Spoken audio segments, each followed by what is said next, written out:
नमस्ते। कैसे हैं आप? उम्मीद है मस्त होंगे, सुखी होंगे। हमने एक सामूहिक प्रयास लेके काफ़ी लोगों का इसमें उपकार रहा। जो किताब लिखी सबसे पहले स्वर्गीय योगाचार्य पद्मश्री श्री श्री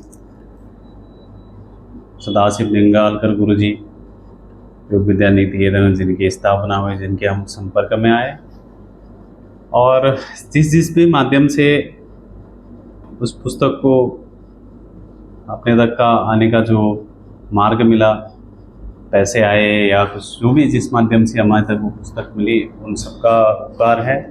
उन सबको भी प्रणाम करते हैं, नमस्कार करते हैं, उनका बहुत आभारी है।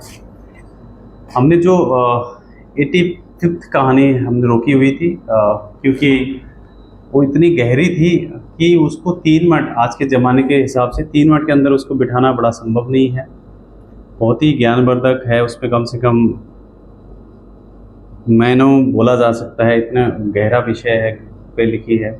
बट वो इतना छोटे समय में उसको समेटना बड़ा आसान नहीं है। काफ़ी प्रयत्न किया, नहीं हो पाया, तो इसलिए उसको ड्रॉप करना पड़ा था। उसको कम से कम 5-10 मिनट में हम समेटने का प्रयत्न करेंगे। जो कहानी का टाइटल है 85th स्टोरी का, two opposite do not stay together. जो दो विपरीत चीज़ें हैं वो कभी साथ में नहीं रहती है।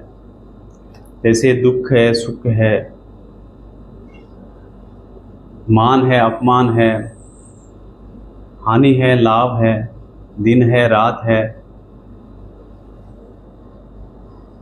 कमज़ोर है और शक्तिशाली है।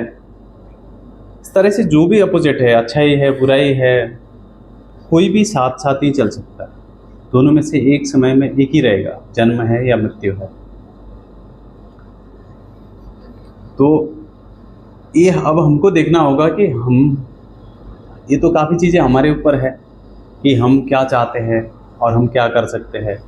बहुत बार अपने हाथ में चीज़ें होती है, 80-90% बहुत बार हमारे हाथ में नहीं होती है।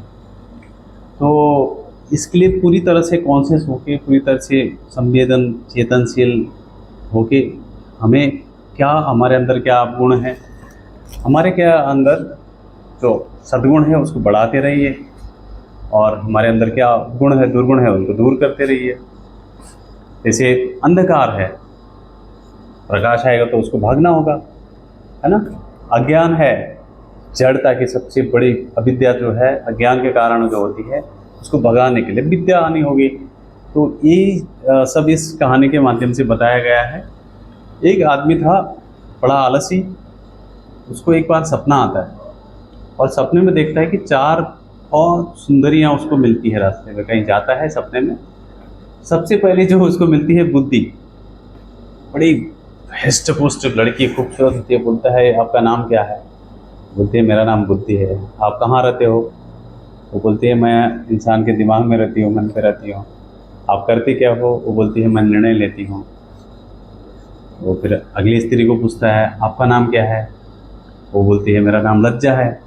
वो बोलती है आप कहाँ रहते हो? मैं पुरुषों के चरित्र में रहती हूँ, मैं ईमानदार, विनम्रता, शील का पालन करती हूँ, कराती हूँ। फिर वो अगली तीसरी महिला से मिलता है, और वो भी बहुत ही खूबसूरत होती है।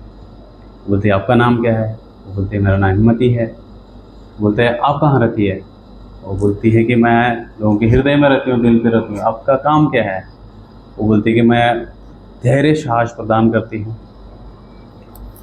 इसी तरह से फिर चौथी महिला को मिलता है, तो वो बोलते हैं आपका नाम क्या है? पूछता है तो वो बोलती है मेरा नाम स्वास्थ्य है। वो बोलती है आप कहाँ? वो बोलता है कि आप कहाँ रहती हो?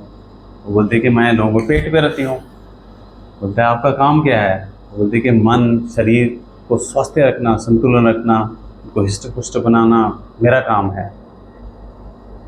बड़ा आश्चर्यचकित होता है यार, 4 अलग अलग महिलाएं, और संयोग की बात है कि जितने भी अच्छी आई हैं वो महिलाओं के नाम पे दिया गया है। बुद्धि, लज्जा, हिम्मती, ये सब स्वास्थ्य, है ना। और जब फिर अगले 4 पुरुषों को मिलता है, अब जब रास्ते में आगे बढ़ता है तो सबसे पहला पुरुष मिलता है क्रोध। पुरुष होते ही नेचर से बदमाश है, man will be man, by nature ही क्या कर सकते हैं। मैं भी एक पुरुष हूँ बट अवगुण तो होते ही है हर किसी में, हम में भी है। तो सबसे पहला जो व्यक्ति मिलता है वो बोलता है क्रोध। तो बोलता है आपका नाम क्या है? वो बोलता है मेरा नाम क्रोध है। वो बोलते तुम कहाँ रहते हो? वो क्रोध बोलता है मैं लोगों के दिमाग में रहता हूँ। तुम्हारा काम क्या है? वो बोलता है कि मैं लोगों को, बोलता है ना, अग्नि की तरह जला देता हूँ, गुस्सा करा के काम बिगाड़ देता हूँ। जो षट वो है, विकार है, उसमें से एक मैं हूँ।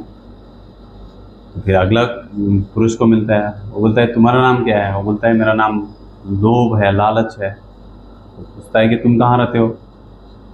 वो बोलता है कि मैं लोगों के आंखों में रहता हूँ, क्योंकि आंखों से ही लोभ आता है ना। तो लोगों को कामनाओं की तरफ खींचता हूँ, वासनाओं की तरफ खींचता हूँ, तो जलन कराता हूँ, इस तरह से वो बताता है। फिर तीसरा जो आदमी मिलता है उसको बोलता है तुम्हारा नाम क्या है? वो बड़ा घबराया हुआ, वो बोलता है मेरा नाम डर है। वो बोलता है तुम्हारा काम क्या है? वो बोलता है कि मेरा काम है लोगों को डराना। तुम कहाँ रहते हो? बोलता है कि मैं हृदय में रहता हूँ। वो बोलता है हृदय में तो साहस रहता है। बोलता है जब मैं प्रकट होता हूँ तो साहस वास कोई नहीं होता, और सिर्फ डर ही डर होता है।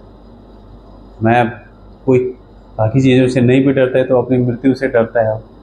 तो लोगों को अभिनिवेश, मृत्यु, नाशवान चीज़ों का डर लगता है उसको। तो बड़ा फिर अगला चौथे आदमी को मिलता है, वो बोलता है तुम्हारा नाम क्या है? वो बोलता है मेरा नाम पुरुष है, मतलब माफ़ करना, मेरा नाम रोग है। बोलता है तुम कहाँ रहते हो? वो बोलता है कि मैं लोगों के पेट पे रहता हूँ। बोलता है तुम्हारा काम क्या है? मैं लोगों को बीमार बनाता हूँ। बोलता है कैसे बीमार बनाते हो? तुम्हारा काम तो ऐसा क्यों कराते हो?